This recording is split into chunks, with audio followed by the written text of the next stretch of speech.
नमस्कार मित्रांनो, या कैवल्यपादाच्या सिरीज मध्ये तुम्हा सर्वांचं पुन्हा एकदा स्वागत आहे. आपण कैवल्यपादामधली सूत्र बघतोय. त्या सूत्रांचे अर्थ, त्यांच्यामध्ये दडलेले गहन रहस्य शोधण्याचा प्रयत्न करतोय. आपण काही उदाहरणांची जोड देखील त्यांना देतोय. आपण 11व्या सूत्रामध्ये हे बघितलं की वासना नष्ट होतात का? आपण जन्म मृत्यूचे जे फेरे आहेत त्याच्यामधनं बाहेर पडू शकतो का? जन्म मृत्यूच्या फेऱ्यामधनं जर बाहेर पडण्याची गरज असेल तर स्मृतींचा साठा म्हणजेच वासना नष्ट होण्याची गरज आहे. मात्र खरंच या वासना नष्ट होतात का? भूतकाळामध्ये जे जे काही घडलेलं आहे, ज्या वासना आहेत त्या नष्ट झाल्यात का? किंवा भविष्य काळामध्ये जे पुढे येणार आहे तिथेही या वासना असणार आहेत की नसणार आहेत? या सर्वांवरती प्रकाश जो टाकण्यासाठी महर्षी पतंजलींनी आपल्या समोर हे 12वं सूत्र मांडलंय. हे सूत्र समजून घेणं अतिशय गरजेचं आहे. चला हे सूत्र बघूया. अतीत अनागतम स्वरूपतः अस्ति अद्वभेदात धर्मणा. या सूत्रातील एक शब्दांचा अर्थ आता आपण समजून घेऊया. अतीत, अतीत म्हणजेच काय की जे घडून गेलंय, म्हणजे जे भूतकाळ स्वरूपात आहे, पास्ट टेन्स मध्ये आहे. अनागतम म्हणजे जे घडणार आहे, जे भविष्य काळात आहे, जे फ्युचर मध्ये वर्तवले जाणार आहे ते म्हणजेच अनागतम.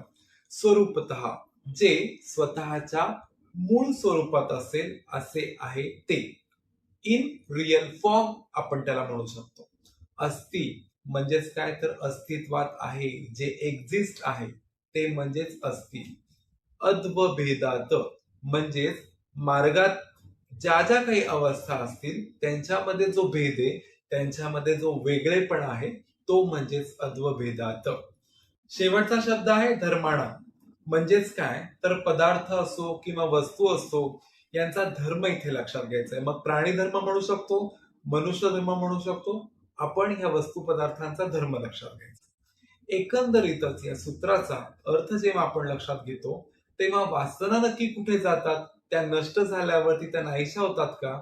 तर आपण जेव्हा भूतकाळ म्हणजेच अतीताचा विचार करतो किंवा भविष्यकाळ म्हणजे अनागत स्वरूपाचा विचार करतो, हे पदार्थ आणि वस्तूच्या धर्माच्या अवस्थेतील म्हणजेच मार्गातील जो मुख्य बदल असतो तेव्हा तो सूक्ष्म रूपामध्ये आपल्या मूळ स्वरूपामध्ये जातो. कुठलीही गोष्ट शून्यामध्ये परिवर्तित होत नाही, शून्य होत नाही, किंवा कुठलीही गोष्ट नव्याने निर्माण होत नाही. लॉ ऑफ थर्मोडायनामिक्स प्रमाणे आपण म्हणतो की energy not to be created and destroyed. त्याचप्रमाणे आपण इथे वाचलेला पण म्हणू शकतो की शून्य होत नाहीये आणि नव्याने तयार देखील होत नाही. आपण ही कुठेतरी सूक्ष्म अवस्थेमध्ये आपल्या मूळ स्वरूपामध्ये समाविष्ट होते असं देखील म्हणू शकतो. सांख्य दर्शनामध्ये म्हणलेलंच आहे की जे कारण आहे त्याच्यातूनच कार्याची निर्मिती होते. बघा, त्याचप्रमाणे इथे योग दर्शनामध्ये देखील आपलं हे स्वरूप या सूत्रामधून दिसून येतं. अद्वैताचे जे प्रकार सांगितले त्याच्यावरनं आपण हे काहीसे समजून घेऊ. आपल्याला सुरुवातीला म्हणजेच अतीत स्वरूप दिसतं, ज्याला आपण भूतकाळ म्हणतो. भूतकाळामध्ये ज्या गोष्टी आहेत त्यांचं कार्य संपलेलं आहे, मात्र या पुन्हा आपल्या सूक्ष्म स्वरूपामध्ये लीन अवस्थेत असतात. आपण जेव्हा वर्तमान काळात त्यांचा विचार करतो तेव्हा ती वस्तू आपल्या डोळ्यांना दिसते, आपल्या इंद्रियांना ती जाणवते.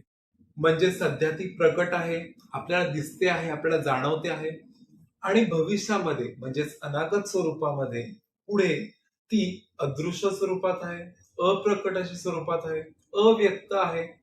आणि सध्या ती कुठेतरी कारणामध्ये समाविष्ट असणार आहे.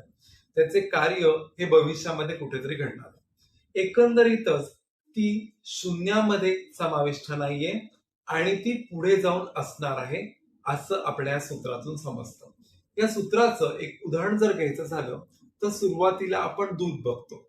दुधापासून दही बनते. बघा, दुधापासून दही झाले म्हणजे दह्याचं जे कारण आहे, आता जे कार्य झालंय त्याचे कारण कुठेतरी दुधामध्ये आहे आणि पुढे जाऊन या दह्याचे तूप बनणार आहे. अवस्था बदलली, परिवर्तन झालं, मात्र या तिन्ही ज्या गोष्टी आहेत त्या प्रकृतीनुसार कुठेतरी द्रव्य स्वरूपात आढळतात. दुधाचे दही झाले, दह्याचे लोणी झाले, लोण्याचे तूप झाले, मात्र या सर्व अवस्थेमध्ये द्रव्य अवस्था जी आहे, मूळ प्रकृती जी आहे ती आहे तशीच राहिली. त्याच्यामध्ये कोणताही प्रकारचा बदल नाही झाला. आपण अजून एक उदाहरण समजून घेऊ, मात्र त्याआधी हा व्हिडिओ बघा. मॅडम, ही पहा बांगडी. खूप छान डिझाईन आहे. खूपच सुरेख आहे बांगडी. मला ही बांगडी मोडायची आहे आणि त्यापासून अंगठी बनवायची आहे. तुमच्याच दुकानातून 1 वर्षापूर्वी मी घेतली. 2 दिवसांनी या. खूपच सुंदर अंगठी आहे. आपण या व्हिडिओमध्ये असं बघितलं की सोनार एक सुंदर अशी बांगडी साकार करतो. ही बांगडी शुद्ध सोन्याची. या बांगडीला एक स्त्री खरेदी करते. ती स्त्री बरेच दिवस ती बांगडी वापरते, मात्र बांगडीचा वापरून वापरून जेव्हा कंटाळा येतो तेव्हा ती बांगडी मोडायला येते. सोनार ती बांगडी मोडतो आणि त्या बांगडीपासून त्या स्त्रीला पुन्हा एक अंगठी तयार करून देतो. ही बांगडीची जी अंगठीमध्ये परिवर्तनाचे स्वरूप आहे, तर आता बांगडी अस्तित्वात नाहीये. बांगडी हे भूतकाळाचे स्वरूप आहे आणि अंगठी हा वर्तमान आहे. भविष्यात असं जाऊन होऊ शकतं की ती अंगठी पुन्हा मोडली जाऊ शकते, त्याने नाकातली चमकी बनू शकते किंवा त्याने हारातला एखादा भाग देखील बनू शकतो. मात्र या सर्व ठिकाणी सोन्याचं शुद्ध स्वरूप आहे तसंच आहे. मूळ प्रकृती जी सोन्याची आहे ती आहे तशीच. आपण एक म्हण ऐकली की जित्याची कोड मेल्याशिवाय जात नाही, मात्र मेलो तर या वासना आहे तशाच राहतात. म्हणजेच महर्षी पतंजलीने आपली ही म्हण कुठेतरी खोडून टाकलेली आहे. आपण या म्हणीला खोडून टाकल्याप्रमाणेच हे सूत्र समजून घेतलं, त्याच्यातला गहन अर्थ समजून घेतला. मात्र अजूनही कैवल्यपादातली सूत्र बघणं बाकी आहे, त्यांचा गहन अर्थ समजून घेणं बाकी आहे. ही सूत्र मी तयार केल्यावर लगेचच तुमच्यापर्यंत पोहोचण्यासाठी तुम्हाला करायचंय का? हा चॅनल सबस्क्राईब करायचा. आवडला असेल, तुम्हाला याच्यातल्या उदाहरणांमध्ये सहमती भेटत असेल तर मला नक्कीच संपर्क साधा. कमेंट बॉक्ससाठी खुला आहे. लवकरच भेटूया कैवल्यपादातील पुढच्या सूत्रासह. तोपर्यंत धन्यवाद.